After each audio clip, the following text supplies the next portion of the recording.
Next question is, what is the best question that I could ask my client with insomnia so that they sleep and stay asleep? This is a great question. So let's talk about insomnia. There are so many reasons as to why one person would have insomnia problems, right? We could say that maybe they just don't have a regular routine. Maybe they've been night shifters for a very, very long time and their circadian rhythm has just been fucked up from all the night shifts. Being a nurse here, I know how that feels. And so when we do that and when we come into our sessions thinking that there is going to be one best question to ask, we are now turning off our ability to be curious, which is the main ingredient to really, really fast breakthroughs.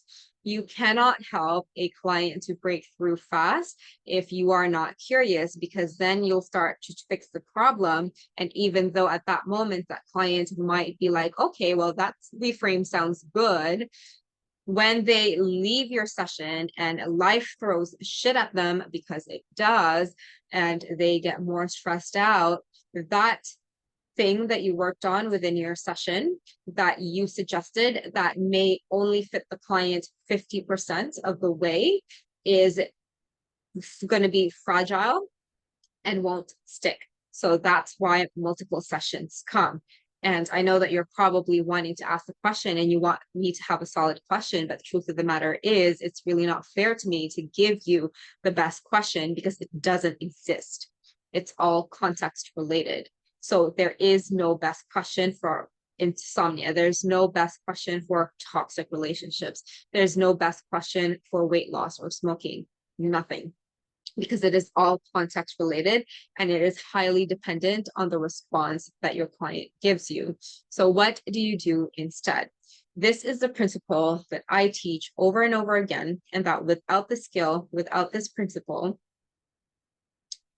our hypnotic sessions fall apart.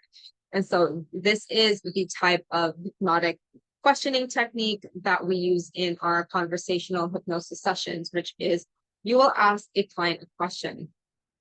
And the very, very, very first question is already provided to you, which is you're going to ask your client inside your first session, after you have onboarded them, after you've had the discovery call with them, they're in your first session, sitting down in front of you, you ask them, what is the problem?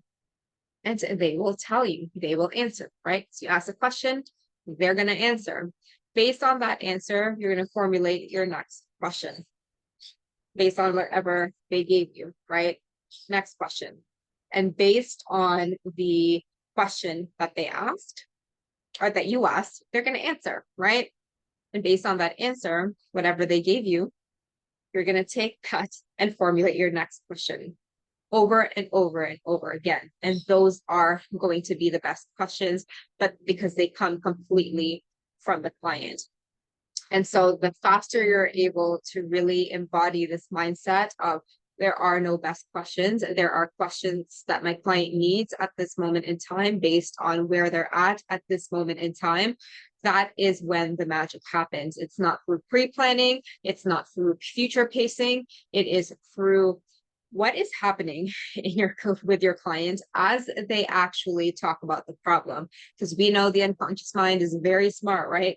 As they explore this problem, their unconscious and their nervous system is going to act out the implicit memories that is happening, that happens as they experience the problem. And that is what you're going to help them be aware of and find a solution for. It is not through pre-planning. So I know that that is a different approach. I know that that is not the answer that you want, but that is the answer that you need. There are no best questions for insomnia, for whatever it is. And if you have a course that tells you that these are the best 10 questions, run, or if you do try it, good luck with that. Let me know how that goes. Let me know how those 10 best question goes, because I can tell you that question 1 to 10 with client A is going to have a different effect than same questions 1 to 10 with client B. You're going to take you're going to have different responses, even though the main presenting problem of insomnia is the same, because we are all unique, we are all different. As a one-to-one hypnotherapist, this is what you get better at, focusing on the one client in front of you. So I hope this helps. If you have any questions at all, let me know, and I will see you soon. Let's make a massive impact together, one conversation